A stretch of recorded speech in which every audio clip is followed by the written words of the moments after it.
tenancy laws that took place. So with that, there have been amendments made to the contract for RAP contracts in Queensland to allow for those changes. And the other one is a whole new piece of legislation, not a whole new piece.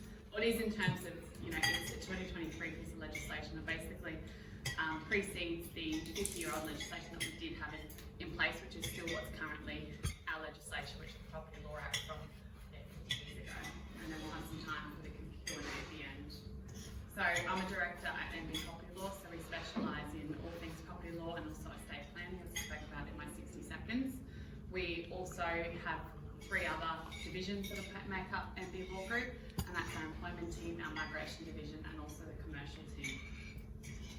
So the changes to the tenancy laws in Queensland and what that means for the contract. So it was the 6th of June this year, so we're in August, so 2 months ago, that these changes come into place.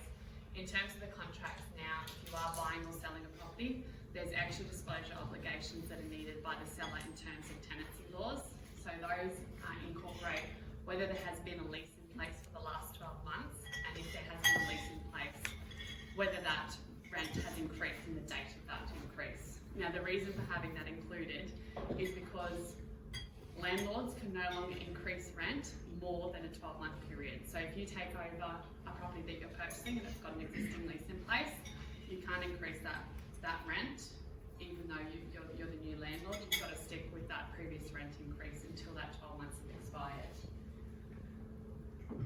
Now, the amended tenancy laws also require that the seller provide evidence of that last rent increase. So that may be by way of an actual lease agreement showing the rent increase, could be the tenant ledger showing that the rent has increased, or it could be some other form of documentation. Sometimes people have more informal arrangements in place with us, which we obviously would not recommend, but it could be that they've got a brother or sister or someone like that renting the property from them at discounted rent, and they've got maybe some email or something in place, but it